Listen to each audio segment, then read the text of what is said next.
Hey, everybody. I am Tommy, and you are on the lifeboat. I have a very large cat with me. Look at this thing. Oh. Sorry, I've got a cat that wants to climb up on the desk. Let's do a little roll call. Jason P., what's happening? Janet G., how are you? Rolling Stone. Good to see you, Rolling Stone. Aspire to inspire. Janet G., Sandy Wandy, Kristen Melinda. Howdy, howdy. Good to see you. Glad you're here. Alan Ballantyne, I know you. It's my brother. Sarah, how are you? Layla, Angie Moe, my sister, Curious George is here. Katie Fulton, what's happening, Katie Fulton? Scooby Lee, good to see you. Jane, Inappropriate Hef is here. Kim is Blue, Workaholic Panda, long time no see. Carol Barnhart, Lori Hart, Sassy Girl, or is that Sassy Gigi? Hey, how are you? Jen Hobbs, good to see you. Let's see. Anne, evening. Good to see you. I'm glad you're here. Down's mom. Hey, how are you? I'm glad you're here. Ah, there we go. I love her, but my goodness, she's a lap full. She is a lap full of kitty. Let's see. But first, a little coffee. Good to see you. Now I've even got cat hair all over the computer. I assume that my sound and everything is good. Lurker Laura, how are you? I assume everything is good because nobody has complained yet. So I'm just going to go with it. DJ Daddy-O, what's happening, Mr. T? I'm glad that you are here, my brother. Truthfully, I am. There we go. I got a 5x5. All right, cool. I got a little water. We're going to fire this thing up. This may be the most interesting lifeboat I've ever done. Lost Mittens, what's happening?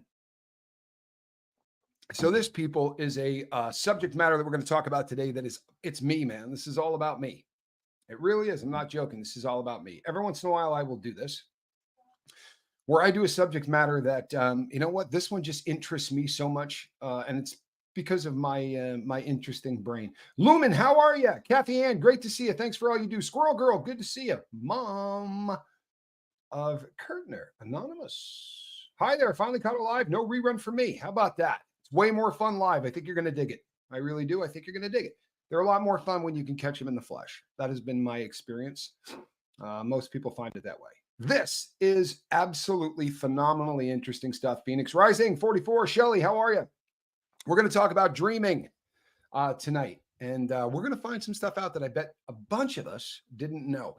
Because this is coming not from somebody who normally when someone talks about dreaming, we're going to get somebody that more often than not, we're not going to get a nuts and bolts guy. We're not going to get somebody that's cutting your head open, right? And doing surgery. That's odd. Charlie Murphy, Conversations with Christy. What's happening? Hey, Charlie, good to see you, man. Glad you're here. Thank you always for being the most supportive cat on earth. I love you. Tell Mary I said hello. Please. So this doctor, this surgeon has got some pretty interesting takes on the whole sleep thing. And I'm gonna say that going into this is almost everything that has to do with sleep is going to be theory, because we have no idea really what's going on, right? We really don't. Like, have you ever seen those things where you can do a dream interpretation? Hey, man, I had a dream about being chased, and you go to page 37, it says being chased, and it tells you what it is. It's bullshit. Sorry, it is. There's no way in hell that any of that can work. It's a lot of fun, and it might give you some guidelines of things that, but your dream experience and my dream experience have nothing to do with one another. This much, honestly. You know why? Let's say that I have a dream about a bridge and you have a dream about a bridge. A bridge should mean the same thing. Go to your dream journal. Okay. Well, your vision and what a bridge means to you has got zero to do with what a bridge means to me. For instance, the very first place that I went to get high as a kid was the covered bridge in the town that I grew up in. And this is where we met. We usually went under it, inside it, because it was actually a little concrete. I don't know how many people from my hometown know this, but there's a little concrete like room that is built into the into this thing that if you were young and could climb, you could get into a place where no one else could. And bridges to me are always going to have a much different thing than it is going to be to somebody else. Everything that happens in your brain is unique to your brain. A bridge to you isn't a bridge to me. A leaf to me is not a leaf to you. And I assure you that getting chased, while it feels the same to everybody, probably is different to a criminal than a non-criminal, right? Someone who spent a lot of time running from the law probably has a different opinion of being chased in a dream. Sweet Tea, good to see you. Packer Girl, how are you? So when we jump from these things and we say, well, this is what you dreamt about, so I can instantly tell you what that dream means. No, you can't. It's one of the most ridiculous things ever. But I got something else that's pretty cool.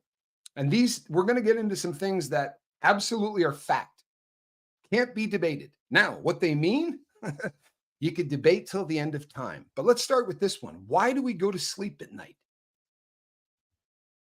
We spend 1/3 of our life asleep, most of us, right?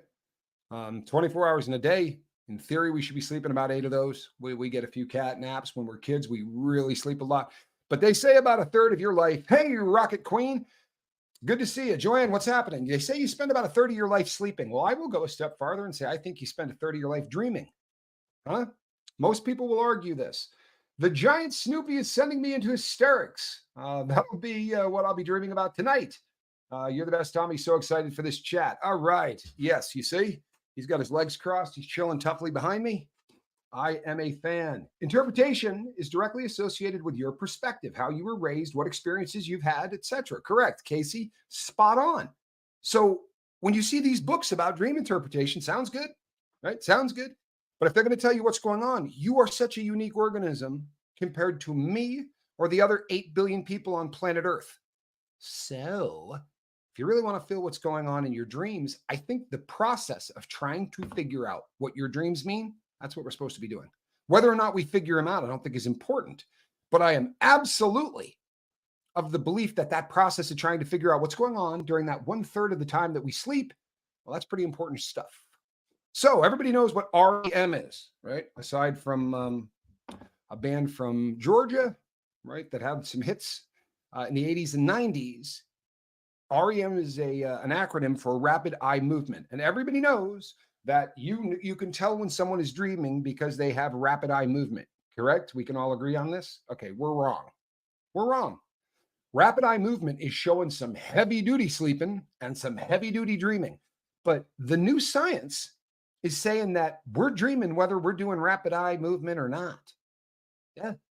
Now, here's the crazy thing. Here's some facts. Apparently, every face in our dreams we've seen and tucked away in our subconscious. Well, that is something that they say, that we can't dream about things we don't know, right? They say that. They also now say that there's no truth to that. Now, that doesn't mean that she's not right, because she is. We will see a face from 1970. It goes into the database, and we pull it out later to have it be a character in a dream. They do believe that there's a lot of truth to that. We're not creating people from whole cloth, but we could be behind the wheel of a submarine with absolutely no idea how to steer a submarine. We could be inside a submarine having never been inside a submarine. But more importantly, the proof to this is most people have wet dreams before they ever have any sexual contact with anyone. Erotic dreams start before we have any knowledge of eroticism. This is now a fact. This has now been studied ad nauseum. And it's fascinating, right? There are certain aspects. Everybody on planet Earth at some point is going to have an erotic dream. Those who do not remember dreams, okay. But this is a commonality, as is nightmares, right? Nightmare, you don't have to say to somebody, hey, you know what a nightmare is? Because the first time you had a dream that terrified you, someone had to say to you, hey, that's just a bad dream, right? Well, up until 100 years ago, we believed that dreams were magic, right? This was us going to a spirit world. This was us being in communication with gods, because we had no point of reference whatsoever to say, what the hell is going on? That person's asleep, right? When you're asleep, you're not doing anything. So what's going on? Well, what's going on is this. It has been thought for a very long period of time that the reason we go to sleep is because we need to rest our body. But now there's some thought out there that the reason that we go to sleep is because we need to dream. We also have found that we're dreaming whether or not we have rapid eye movement. The new studies and these are empirical, this is waking people up. These are dream studies. These are hooking people up to machines. Here's the stuff we know. We know your brain doesn't shut down at night, not even remotely. In fact, your brain is as active at night as it is during the day. So how can this thing go 24 hours a day and never shut down? That's frightening, yeah? Well, it does, shut down. But what shuts down is the part of my brain that I'm using right now to talk to you. The part of my brain that does logic and does recall and does all executive function goes, right? And then the emotional part, right? The imagination center of the brain, the limbic center of the brain, all of the stuff that makes really cool stuff happens, comes on like the 4th of July. 25 days. Did I just read that correctly? 25 and a half days cigarette free. Good Lord in heaven, that month is coming quick. Congratulations. That is as cool as it gets, man. Codeine and nicotine patches give me vivid dreams. Well, we're going to talk about that. There's a whole section of what goes on when drugs get introduced into dreams. And we're going to talk about vivid dreams in particular. Let me tell you something fascinating about the concept of a vivid dream. If this is not a term you've heard before, vivid dreams, right, doesn't mean that you really see stuff and it's just, oh, wow, look at this. Quite the opposite. What it really means is that you're in it, right? Like, have you ever been at the end of a dream and you go, oh man, this ain't real, I'm dreaming, and you wake up? That brief moment where you were going, oh my God, this is a dream. That's a vivid dream. There are people for whom in the first, seconds of a dream, they go, oh, I'm dreaming. And they're then able to kind of take the wheel and steer the dreams in the directions that they want to go. This is reported in unbelievable amounts among professional athletes, right? Entertainers, people who are able to visualize things before going on stage and doing them. People, and I don't mean stage as in standing up on stage. I mean the stage, right? The long jumper, the field goal kicker, right? Who's standing there like this with his eyes shut, and you see him. He's visualizing that kick going through the uprights. He wants his brain to react to it as memory, and we know that we can do this, right? We can jack with our brain. If we are saying to ourselves, I'm visualizing this trick I'm going to do on skis, and I'm visualizing it 1,000 times. It's like I'm doing this over and over and over again. Eventually what's happening is literally we're laying a cable in the brain that's getting thicker and thicker and thicker. There's this myelin or whatever crap that gets built around it. It's fascinating. But we're literally reinforcing a muscle in the brain kind of a thing. Have you ever heard the term use it or lose it? Right? We know this. Use it or lose it. The brain is the ultimate use it or lose it organ. If a doctor puts a patch over a person's eye and they keep that patch there for a year, the part of the brain that handles that eye is going to atrophy. It's literally going to stop growing. It's going to stop being an effective part of the brain. It's use it or lose it. So what we do with our brains during the day, that's all executive function stuff. This is so that we can get through the day. It's organization, it's math, it's all the stuff that's super important. But when that shuts off, we go to sleep not to rest our bodies. This is the doctor's new theory. We don't go to sleep to rest our bodies. We go to sleep to dream. No other reason. Now, it's nice that the body gets a little rest or whatever. He has discovered something that he's calling sleep pressure or dream pressure. So raise your hand if you've ever spent too many days awake.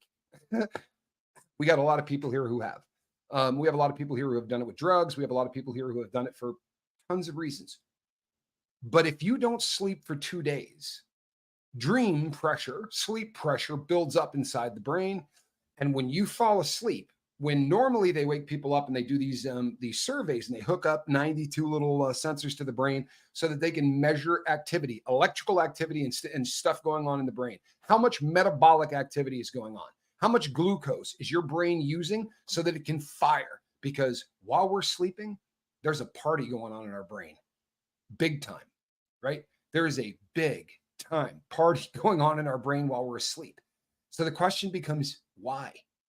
And I am of the firm belief, I've said this since the very first day that we started this show, it's because we can't cope with all of the things that we deal with in life. Now, some of us are really bad at this, right? I'm not a particularly great coper, right? And it has led me to drugs and to activities that are frowned on by the federal government and other such stupidities, right? But when we shut down and we go in and we fall asleep, if that sleep pressure is built up, we will start to dream within 2 minutes, a minute, 30 seconds. of our eyes going, but way before we get into the deepest realms of sleep, nah, man, we're sleeping from the time we close our eyes. So if the longer we go without sleep, the shorter the distance between the amount of time it takes after we're asleep to start dreaming, that does kind of empirically, does it not prove that maybe that's what we're doing? Maybe the purpose of laying down is so that our brain can sort through the crap that our executive functions a little too much for. In all of the studies that these people have done, they've never come across anyone who does math in their sleep. Goes up, has got a chalkboards doing all these things. Now, there are very famous mathematicians over the years who have reported that they've done this. But in their actual studies, they've never seen this.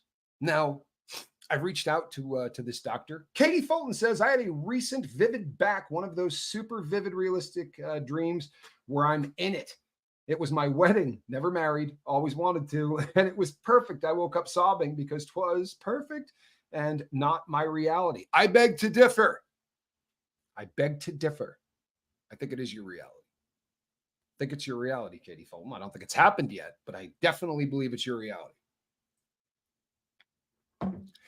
And if you stick around till the end of this, I literally can prove beyond a reasonable doubt that there are dreams that absolutely predict the future to a unbelievable degree of accuracy, and it can be medically proven. But I'm not going to drop that to the end because that should keep people from bailing. Katie Fulton, here's the thing. I would embrace the dream because the dream is, honest to God, a little bit less important than the interpretation of the dream. Another great example. Do you know that over 40% of people in happy marriages report dreams of infidelity with people that they know? Madly in love with your wife, and you have a dream that you're banging her best friend. Does that make you a cheater? According to the research, not even slightly. In fact, more often than not, those dreams only take place with people who are having happy marriages. Now, if you have a crap marriage and you have a dream that you're banging your wife's best friend, it's a really easy dream to interpret, isn't it? Man, I hate that woman. I would sleep with her best friend. But if you're madly in love and you have that dream, you start thinking there's something wrong with you. You start thinking, we have a very unusual system for remaining sane. And if you're going to go to a little book and flip to page 38 and read what infidelity means, throw that crap out. If you're going to go and read what a wedding dream means, it's not going to mean to me what it means to Katie Fulton, and it's not going to mean to Katie Fulton what it means to Quibbs or anybody else, because all of us have a different point of reference to this whole dreamscape thing. You are creating the dream. Your brain, Katie Fulton, it created this vivid dream. Allowing somebody else who wrote a book 16 years ago to tell you what that is about is a really stupid concept. Can everybody agree with me on this? That doesn't make any sense. You created the dream out of whole cloth. You were the director, you were the producer, you got the scenery put into place. You did this. And not with the executive part of your brain, with the emotional, right? And the creative part of your brain, a part that normally is associated with genius. Sadly, we turn it off as hard as we can. Dreams like this happen and we go, oh my God, you're wringing your hands. You're right. You don't want to dream this ever again. I'd get into it. I'd write that crap out. I would journal about it. My dream life is vigorous, and it has been for a really long time. And I'll tell you something. Well, you know something? Phoenix Rising says, nope, we don't dream about math. The logical part of our brain is dampened. Dreams are hyper emotional and hyper visual. Exactly. In fact, hyper being the key word, right? Because get this. We can't do the things in real life that we can do in our dreams. That's why we have those crazy dreams, right? So I was at my high school, right? Except the students there, they weren't students. They were all people from the lifeboat, right? And there was a horse in the classroom, right? There's all this crap that makes absolutely no sense because we can create anything. The more unbelievable the dream, right? The more active the imagination center. Embrace that crap, right? Because this really is, different religions, different philosophers throughout history, this has been directly linked with the divine. Now that science is saying, you know what? we can really explain a great deal of this. When they get to the end, the punchline is we can't explain any of this. We can't. We can tell you that there's a lot going on in your brain while you're asleep, right? A lot.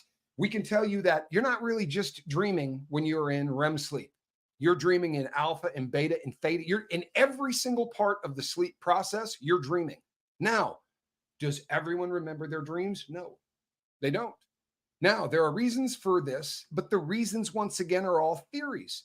The theory is some of you are so vivid in your dreams that the executive function part of your brain couldn't figure out the difference between dream and reality. By the way, this is a real thing. This occurs with people on the planet. Imagine that bummer. Where are you going? Going out of the bank. We have an appointment at 2. No, we don't. Yeah, I made an appointment. I was on the phone with the guy for an hour and a half. No, you weren't. That didn't happen. This is a reality for some people.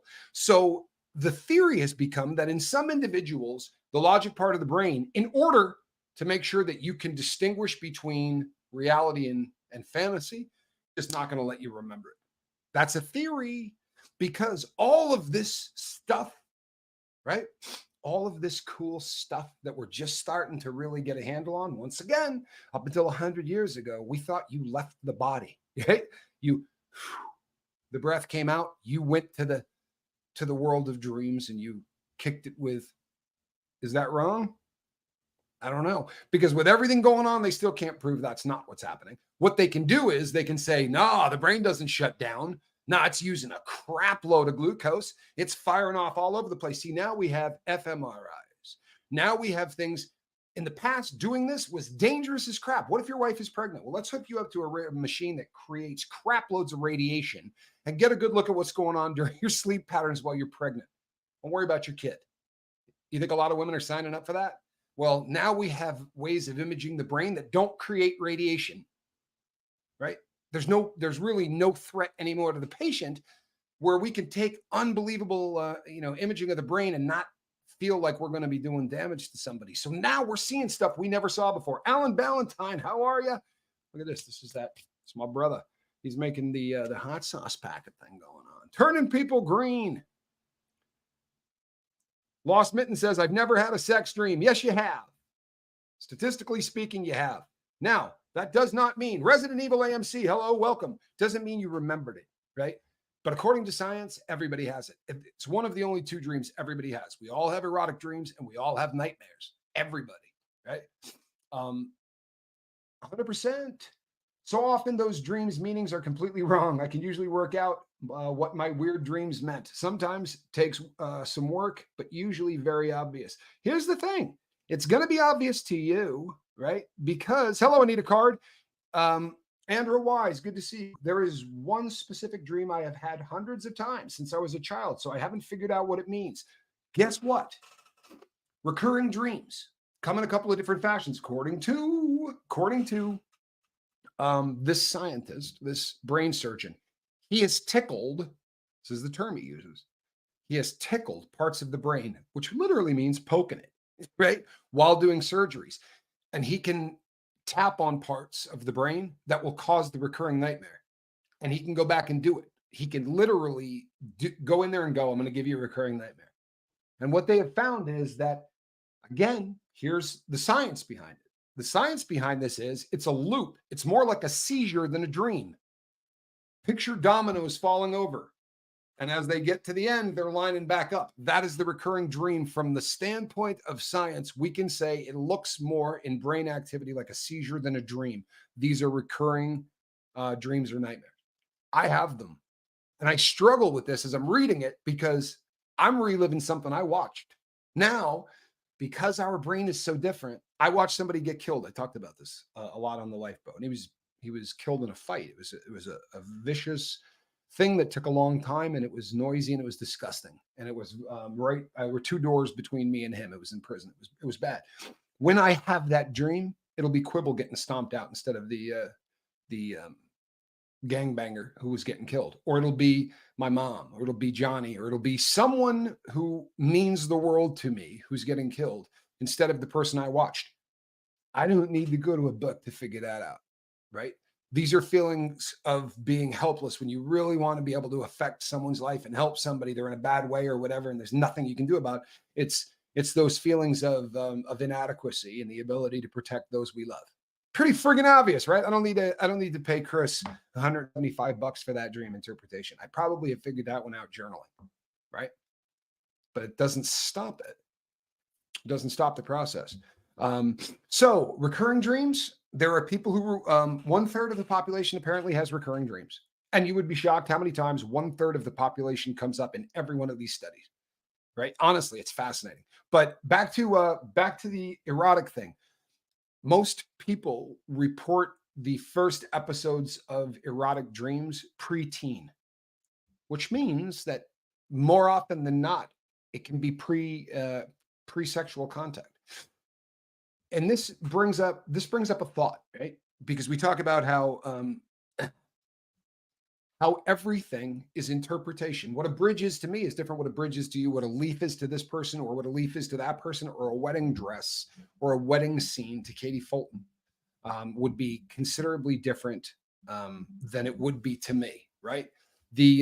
It's all very specified to the person who's having the dream. And the reason for that is pretty obvious because our point of reference for everything is unique, right? We conjure dreams. It's your brain. And your brain is working through issues that you are having. How could anybody possibly go to a book? Now, I understand recurring themes. Most people will report during the course of their lifetime having dreams where they're being chased. Now, it's pretty easy for a psychoanalyst to go, well, there are things in your life you're trying to get away from. Geez, Nostradamus, right? Was that $175? How did that make you feel? It's pretty friggin' silly, isn't it? Right? Or a fight. These shouldn't be very difficult things. But again, back to conjuring. How many times before you're 19 does somebody put a hand on your arm? 100,000? But then a 16-year-old girl does it when you're 16 and her hand touches the same nerve endings. Nothing changes except everything, right? That touch lights up your entire body in a way that it never has, right? Now everything is different. The way this girl smells now is very important. All of these things just stop bombarding you. Throughout the course of our lives, things that are mundane that happen to us every single day will change radically because of point of reference. Yeah.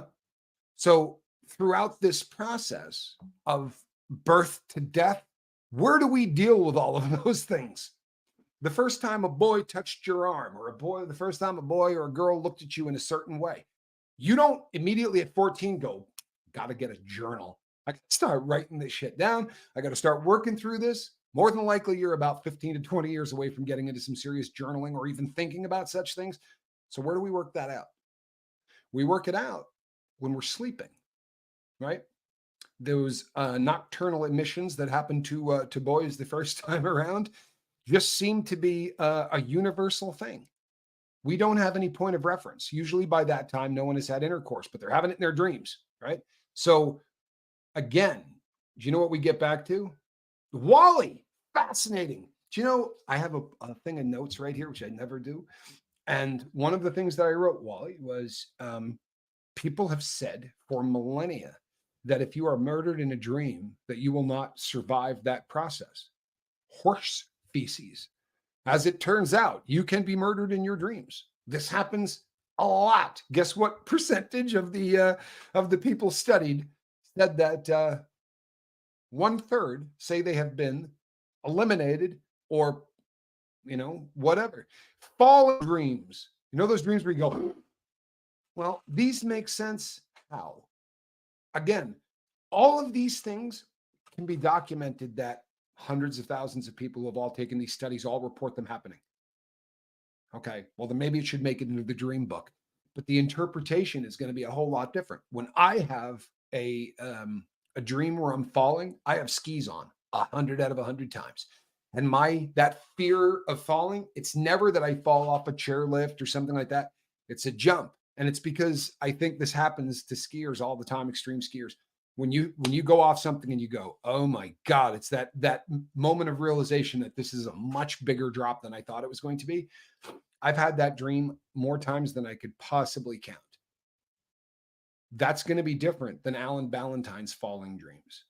Doesn't mean that they might not mean the same kind of a thing in the head, whatever we're trying to work through. I doubt that when I have those dreams, it has anything to do with skiing, except my brain's trying to make this realer than real. You understand?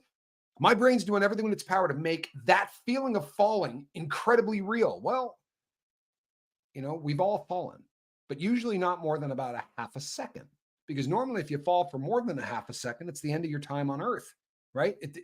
A 1 second fall, you're in deep crap. A 2 second fall, forget about it.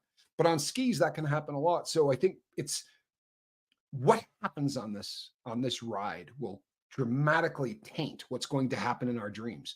Now, all of these things that people have been telling us for years about dreams turn out to not have a whole lot of truth in it. Hold on. I had a dream once that was so strange that 20 years later, I still remember it. Okay, this is not something that 1/3 of the population. Hey, Kim Roy, this is not something that 1/3 of the population reports. This is something everybody reports. Almost nobody that has been studied doesn't have a dream from their past that was such a trip that they still remember it. What does that say? Honestly, what does it say? Comment. If I dream of someone who's passed in a way that things in dreams never happens, I was told that that's them visiting us. I thank them for visiting me and they come again. You know what?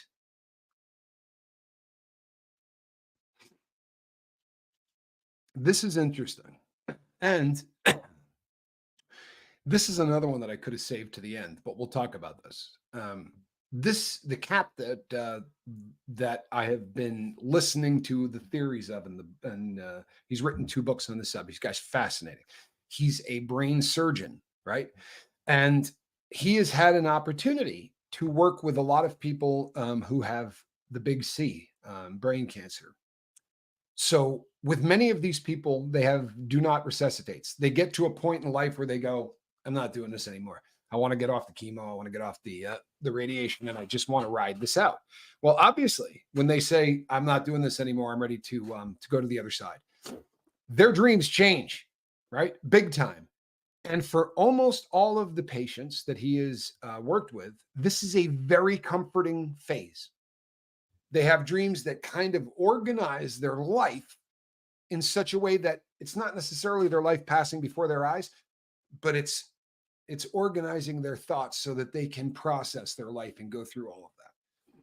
When your heart stops and you don't have a do not resuscitate on you, and this guy has these people hooked up. He's got the pads on the head. So when the heart fires, there's 3 electrical currents apparently in the heart. I didn't know this. All they're doing is keeping the muscle kind of regulated. But when that last fire goes and it shoots up the blood with the glucose in, it doesn't go to any other part of the brain. It goes to the carotid. It sends the last shot to the brain.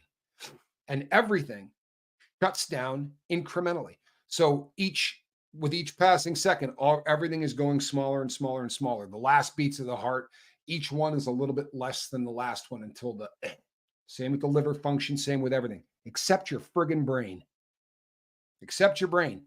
When the body stops and you are done for anywhere from 2 minutes to 4 minutes, your brain is partying like it has never partied before.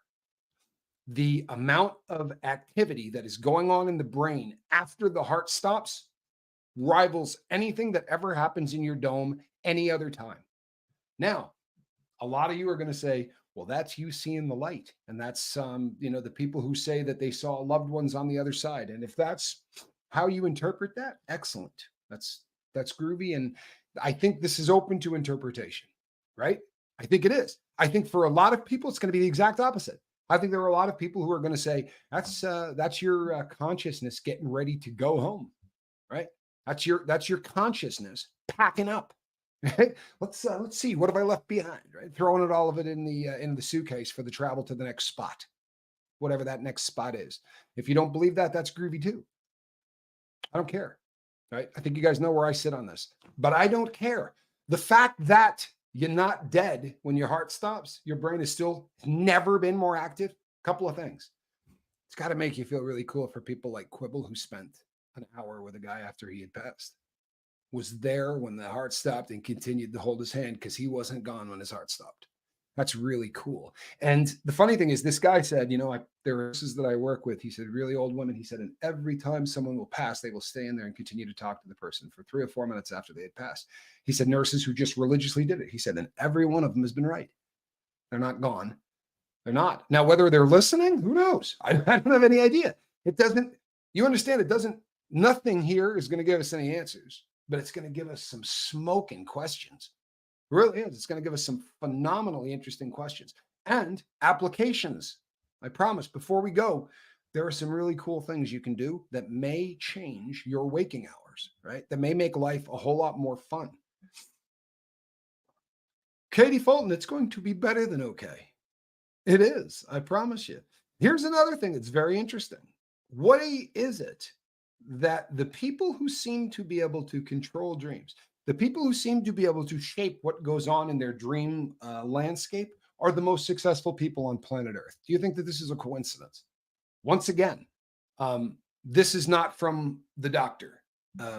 This is from the research that I spent my entire prison career reading nonfiction, and the number of really intelligent people who claimed that most of their inspiration came when they were not conscious is fascinating, right? This is not unique.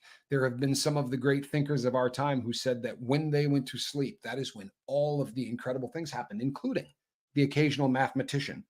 Now, you want to hear something interesting? I do math in my dreams constantly. I'm not kidding. Now, hello, Brazy. Good to see you. I am glad that you are here. I do math in my dreams, and it's always related to dope. And occasionally I will even have a pen and paper in my head. And I'll be figuring out that if this pedazo cost $1,200, how much of this I had to sell at how much before I could keep the rest, that kind of thing. Now, they say that doesn't work. I know why it works with me, because as I've said, and I've talked about this on the boat before, I was born with a unique, I was born with a different brain, and it caused some really cool stuff with memory, especially as a child. I could do some pretty incredible things with what I had the ability to memorize. Like it bordered on the bizarre, right? I could memorize books pretty easily, and I don't mean things like The Cat in the Hat, right? I memorized the first chapter of Moby Dick in college. When I was a kid, what I could do was supernatural. It really was. It was unbelievable. Dope math is right, Kristen Melinda. It is dope math every time. Jilbo Baggins is completely off of benzos. God bless you, Jilbo Baggins. People, if you don't know what that means, please don't just quit. Jilbo Baggins did it correctly. She didn't cold turkey it, which can cause seizures from benzos. Benzos being Valium, Xanax, all of that family of drugs, tranquilizer family of drugs, right? But congratulations, that is epic, epic stuff. So I have, Tommy Melville, that's right. I've had my head wired up for sleep studies multiple times throughout my life because they were interested to see what my brain did while I was asleep. And the executive function of my brain does not shut down when I sleep. And it is a problem for people like me. It's probably the reason that I'm not normal. It's probably one of the reasons that that my brain is shutting down really, really early in life, is because it was running for 50 years differently than it should have. And it's been using up more, it's been using up a lot more glucose, and it's been firing a lot more. But because of the fact that that part of my brain doesn't shut down like other people's, it makes perfect sense that I would be able to do math in my dream. And when I read this, people do not do math in their dreams. He's never heard it. I was like, of course they do. Right? Of course they do. Everybody does math in their dreams. And then I started talking to people, and people started telling me that no, nobody does this. Brazy, you do have this. You do have this. I promise you do. However, you need to not Herman Scoville works. Herman Scoville's not bad, Wally. Well played. Non-neurotypical is the term I use. Well, there you go, Franklin. So Shannon Smith says, I can do math in my dreams. I do believe other people can. And Kristen Melinda says, if I'm doing math in my dreams, it's a nightmare. I was told there would be no math. And I'm not good at math, but drug math I'm great at. Phoenix Rising says, Dr. Raul Jandilo has some groundbreaking content on this particular topic. Reiterating what Tommy's speaking on. Good stuff, people. I am referring to a lot of his work. I read his first book. His second one is out now. And it is hey, CAG, how are you? My undergrad is computer science. I do math and write software in my dreams. I also have precognitive dreams that I am aware of while dreaming, and they happen in real life. CAG, shoot me an email at tommyscoville@gmail.com. I'd love to talk to you about that.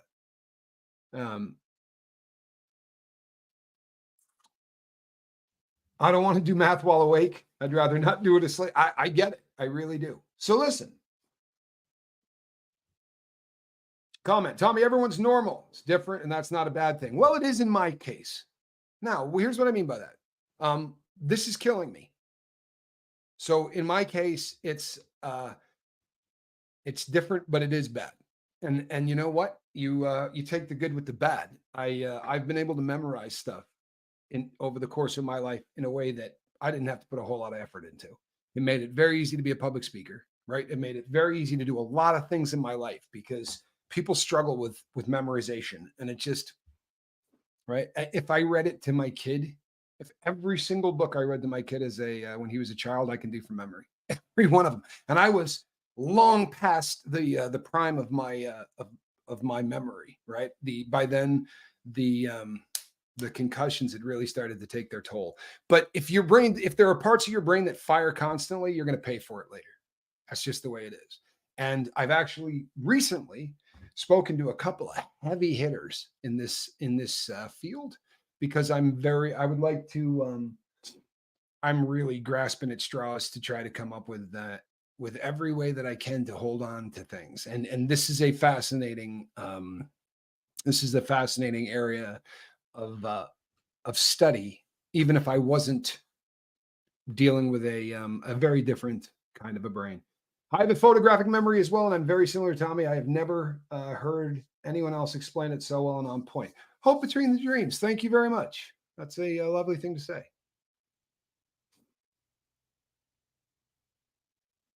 I have spiritual dreams as well. And if you think about the part of the brain that is causing this to happen, right, it makes sense that a lot of us would. We are all unique. Yeah, there's no question. We're all unique humans.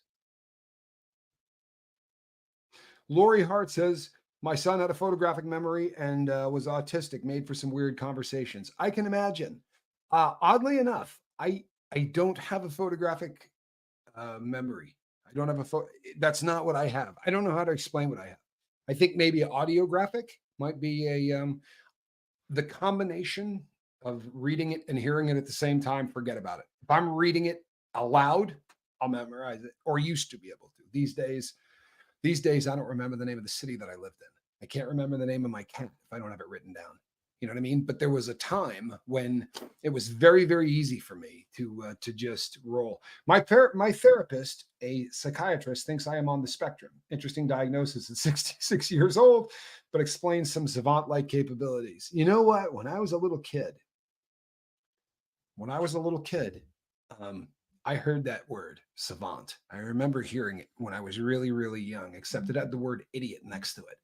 And I'm not kidding you. That damaged me beyond belief. I hated it because I thought, the funny thing is, like I say, I can't do math. Or I was told there'd be no math. I do math in my dreams, which is really funny.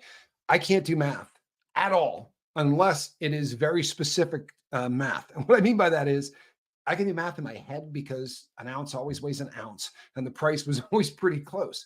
And I was always working with 28 grams and 7 1/4 and 14 1/2. And these things were so ingrained, they weren't math. They were how much dope I was going to get. And to me, that is a very different process. It's applicable So my brain processes it a shitload differently, and it was always ready to roll. But if you gave me a list of numbers on a piece of paper, I'd take the 9 and the 6 and the 6 and the 3, and they would just start going like this all over the place.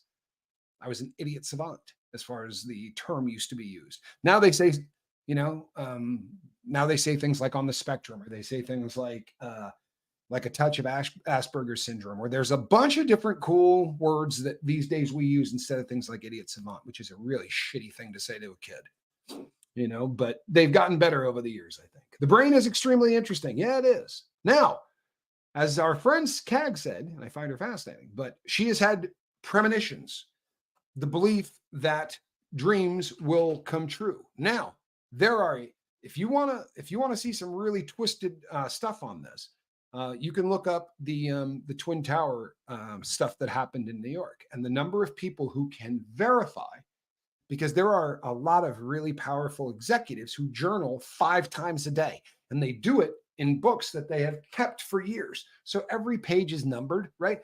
And there are so many cases of people who weeks before the Twin Towers journaled about it, literally wrote, had a dream a plane flew into the towers. Now, does it prove anything? No, but it proves a lot of people had a lot of really weird friggin' dreams that kind of seem to come true. So I'm not surprised by CAG. I also know that we don't know anything, right? And if you think you got it all figured out or you can explain anything, you're a jackass.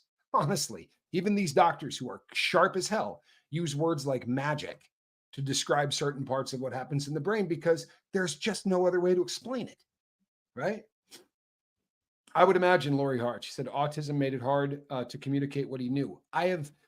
There are some pretty, if you send me an email, there are some books I think I could share with you that are some pretty fascinating stuff. Some autistic kids that you want to talk about stuff you can't explain. We've seen some really, really wild stuff with, people born with the ability to play the piano, for instance. It's a hard thing to wrap your brain around, isn't it? But there are people who can play classical piano who have never been taught. I don't know how that works out, but it sure as shit works out, right? It's happened. How that happens is interesting, right?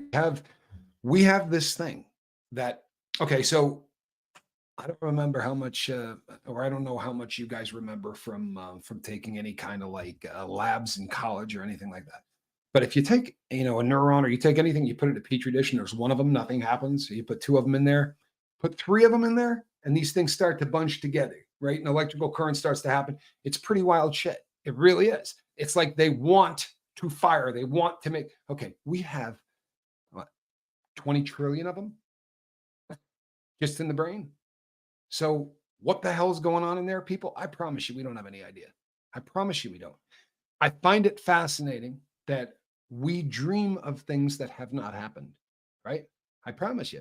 The erotic dream stuff, we've never been with a person, but we are vividly. I remember my first wet dream. I'm sorry, I really do. It was one of those, like someone said earlier, I remember dreams. The first time that happened to me, I was like, what in God's name just happened? But it was as real as anything I've ever done. In fact, you can argue it's more real, right? Because here I have constraints. This is a glass. It will always be a glass, right? Not necessarily. In my dream, this can melt in my hand. This can turn into an orange in my hand. We are not constrained by anything in the dream realm. We can literally create whole cloth, right? Dreams where we fly. Everybody, you've heard flying dreams. How about this is really interesting. Do you know that before color television, most people dreamed in black and white? It's a true story. You can research this. People reported starting to dream in color when color television first started to make its inroads in this country. We see in color, right? Whether we're watching television or whether we're watching anything else, why would we dream in black and white? Doesn't make any sense. We see in color. I'll tell you why. Because if you sit and stare at something all friggin' day, you know what you're doing? You're programming your brain. What is going to happen now when you go to sleep is going to be very contingent on what the hell you did all day. So if you sat and stared at a box that showed you images of people in black and white, shouldn't be a shocker that our dreams around the time of the advent of television went through the roof, right? Because we started using parts of our brain we never had. When in life did you ever sit for 6 hours in one position and stare at something for entertainment? I mean, we would go to a theater and catch a show for an hour or two, or you would, you go to a movie or whatever. But to sit and stare at one program after another, this was brand new. This was brand new to us. And have we been even doing it long enough to know what the TV is going to do to the brain, much less the internet and social media and all that? Well, tell you what, if you have ever Space Diesel heading into Tampa for the night to let out some steam. Have a great night. Cheers. Please be safe, Space Diesel. Much love. Much love. Be careful. So if we started, way before you two, have you ever had a dream that you've had sex, a kiss, a date, spent time with someone famous? Anybody? True Technicolor TV, Technicolor dreaming, baby. That's right, Phoenix Rising. And I have a feeling we read the same books because this is exactly what they started to call it. Technicolor dreaming, because TV had just gone to Technicolor. But we really did. This concludes our broadcast day. I limit my social media. How bug time for these? You know what? So our tribe, right? Why would you have a dream? As I said earlier, 1/3 of the world says that they have infidelity dreams, a dream where they bang their husband's best friend or wife's best friend or vice versa or whatever, right? Why? Why would that happen? Especially if you're happy, because it's your tribe, because you're more likely to pick from a face you see constantly than you are from some face you saw in 1977 when you were on the tube. It's just more likely. So we start to bring these people. Brad Pitt becomes part of the tribe, right? Holly Golightly becomes part of the tribe. All of these actresses and characters, right? I've had Alice in Wonderland dreams 200 times, right? I can't tell you how often I dream Alice in Wonderland. Mine is always John Mayer, says I dream of Q. No, Shannon Smith, I don't find that weird at all. I'll bet you I have 50 emails from people who told me that they have dreamed of Q. Doesn't surprise me at all.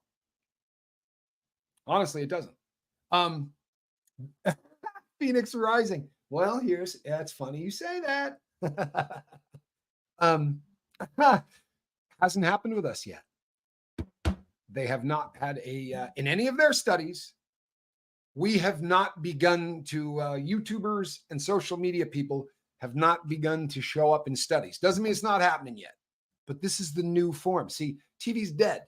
It really is. There's not much TV that's being watched. If you look at it, this really is becoming far more of a way that people entertain themselves. Television is a genre that is going the way. I dream of exes all the time. It makes me nuts. It makes a shit pile of sense, though. Do you know how often I dream of my exes? And every once in a while, I'll have a dream where I'm getting ready to sleep with one. And it bums me the hell out. I rarely sleep with them in my dreams, but we'll be talking about it. And very often that'll lead to lucid dreaming. Honestly, especially because I got one ex that we're just not very friendly. So I'm in the dream. I'll go, there's no way this is real, right? The odds of me being in a bedroom with this is the craziest concept. And that's usually about the time where I will. Sandy Wendy has dreamed of having sex with Abraham Lincoln. Okay. All right. I can see that. Kind of a handsome cat, right? Distinctive. Certainly did a lot of great stuff. Yes. Bacon Bits Ben Turner says, yeah, there's a lot of research that shows we are wired to deal with roughly 150 people in our sphere, which is insane, right? And you're right. I mean, there's a lot of people who say the exact same thing.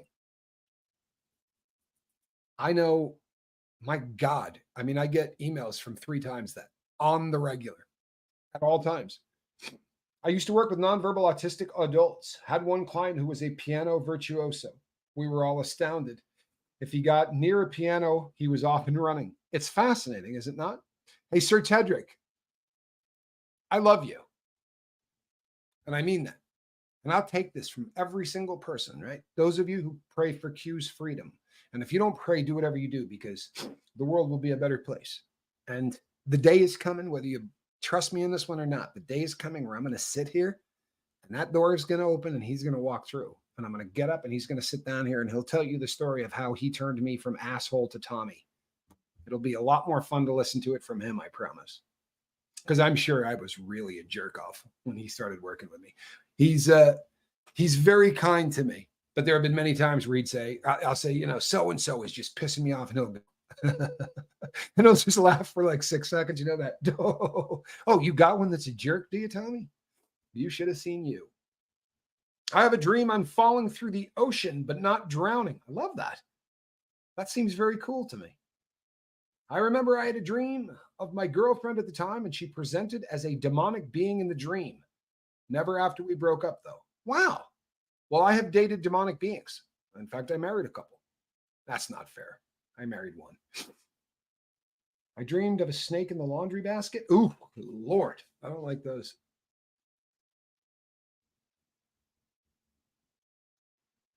When I was 5, I dreamed of my grandma coming to me in bed, and the animals on my blanket come alive, and they were comforting me. I had never met my grandma. Squirrel Girl, that's fascinating. If you knew how often, by the way, I will do a show on the unbelievable. I said earlier today, or maybe it was yesterday, but this is starting a series on dreams. So I wanted to lay out enough of the rumor versus real so that we don't waste our times in the future. But I'm going to come back here and I'm going to show you things that are documented that are going to make you question everything about everything. I promise. Here's the one thing I will postulate. I don't care if you believe in a God.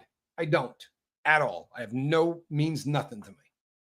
Doesn't. I would love for everyone to believe in something because I think it brings peace, and I think it is it's a pretty solid guidepost for a lot of people. I think it's a compass, a moral compass that helps often. So I wish that people had comfort in that, but I don't care what you believe. But here's what I intend to prove to everybody. I intend to prove to you that we don't have a clue. We don't have a clue. There are children who are born who can give you details of things from the past that are verifiable, right?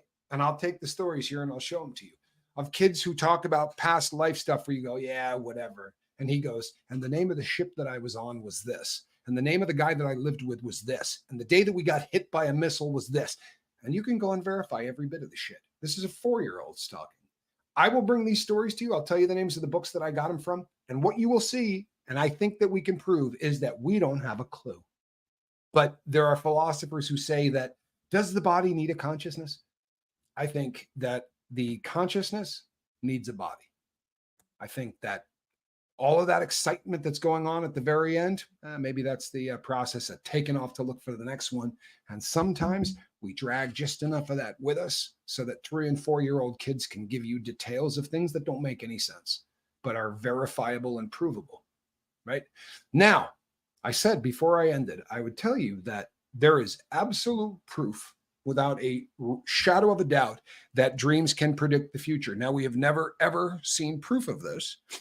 Sadly, this is the only proof that we are able to see. And the only proof that we are able to see is this. There are, in many cases, there are individuals who have very specific dreams.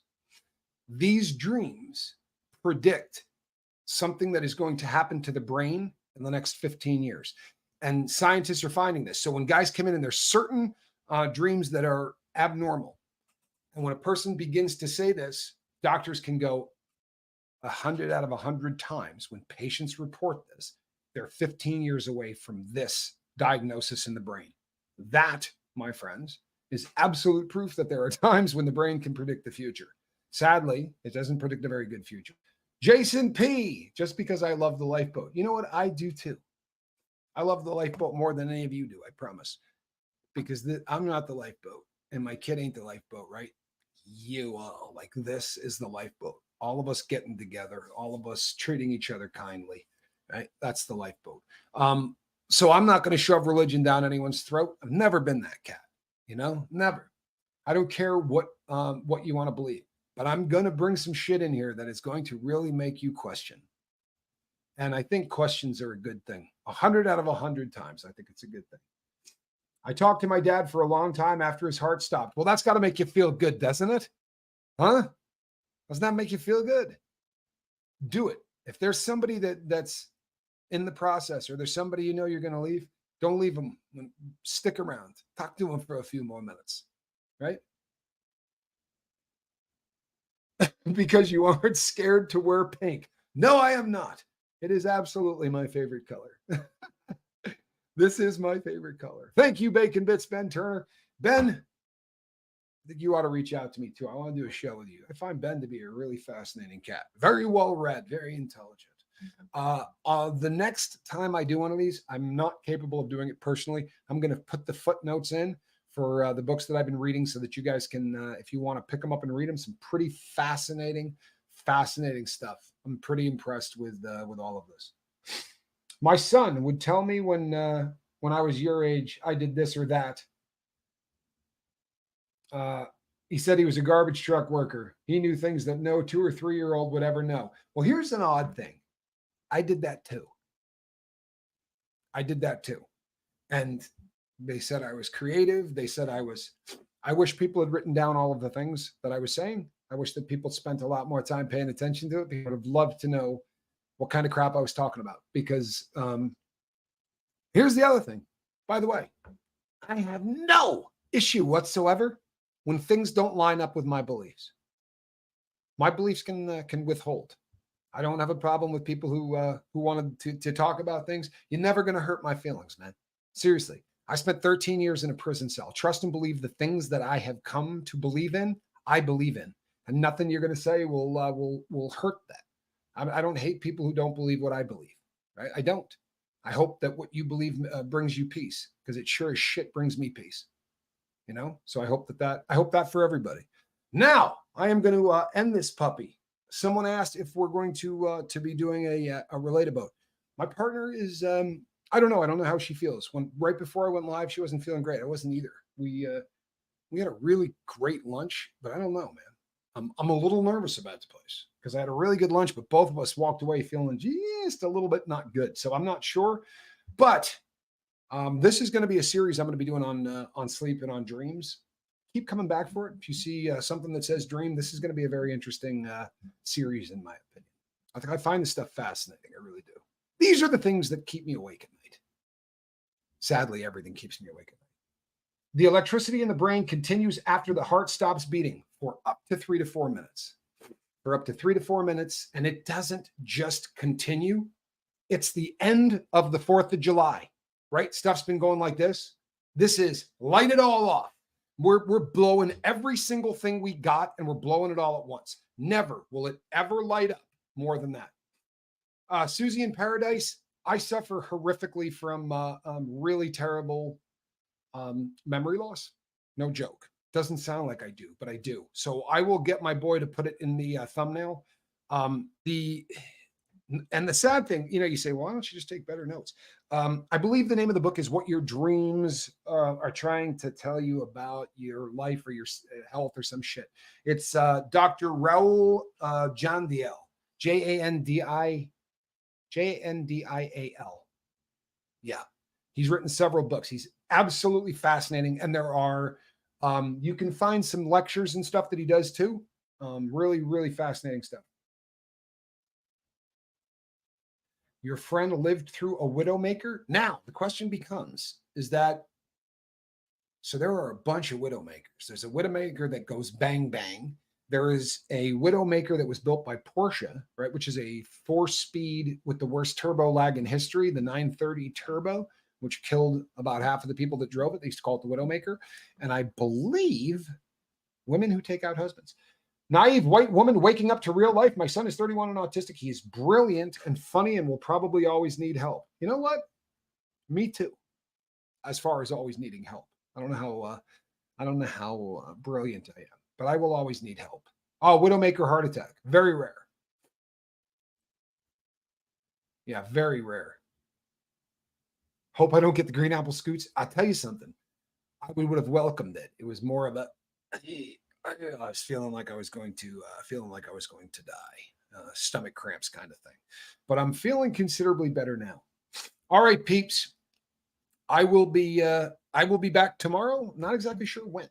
The times are a little off. That's because Spanky's on the road, and I'm trying to throw up some stuff that I want to do. Now, here's the last things I want to leave you with before we go.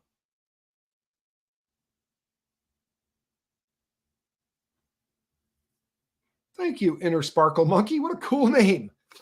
Tommy, I really enjoyed this. I'm old, but graduated from university a couple of years ago. I took a brain and dreaming class taught by a high level neuroscientist. You shared the same info. Oh, wow. I'll take it. So he probably shared this too, or she shared this. On the way in and out, right? If we're not only dreaming in REM sleep, and we know now that we're dreaming way before REM, right? We're dreaming very often, almost from the time we close our eyes. If that's the case, the stuff we do right before we go to sleep is the most important crap in the world. If you want your dreams to actually fix stuff, start journaling. Start organizing your thoughts before you go to sleep. And I can program my dreams. I swear to God I can.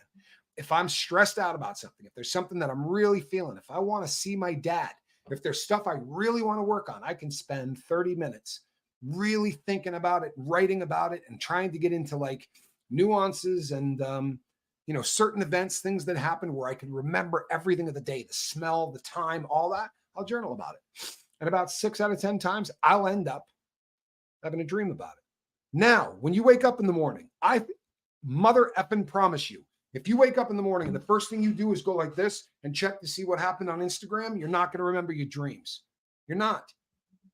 When you first wake up, the last thing you want to do, if you want to remember your dreams, don't turn on the executive function of your brain in the first 5 minutes you're awake.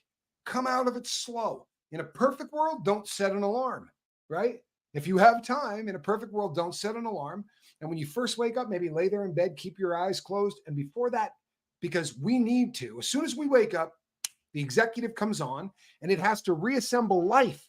You might have just had a dream you were 7 years old in, or you might have had a dream you were in India or you were flying. Okay, well, all that shit's got to go away. And we have to give it a timeline. We have to get a chronology. We have to get the real world turned back on. So when the executive function turns back on, that other one goes back down, right? That a really active all night limbic system thing turns off. And if that's the case, you're not going to remember the stuff, right? So what you do right before you go to sleep and what you do right after you go to sleep is how you take advantage of dreams, right? That's how you take advantage of it. That's how you work through stuff. Why do you think I beat this journaling stuff to death? Huh? I beat this journaling stuff to death because you're going to spend a third of your life dreaming. Maybe it would be a good idea to do something with it. Right? Third of your life dreaming. Well, dream good stuff and try to remember it. All right, people. I'm the Admiral. I'll see you on the next one. Not sure about the about cults and crumbs, but you can look. All right. You know something, hopes between the dreams? I'll tell you this. I wake up at 4 o'clock in the morning without fail. Without fail. 4 o'clock. Like, I don't need an alarm. I don't need anything. Now, I'm in the house with Quibs. She doesn't get up at 4, right? So when I'm alone, it's a non-issue. I get up, I do stuff with you guys, and I go to work. Now what I do is I get up, I'll work out, I'll do other stuff, and then I try to go back to sleep. But 4 o'clock for me, like that. It's just my brain turns on, and that's the way it is. And it's been that way for a really long time. But give a lot of respect to the going in and going out process. And I think you'll see some fun stuff happen. I'm the Admiral. We'll see you on the next one. I love you all. I mean that. Bye-bye.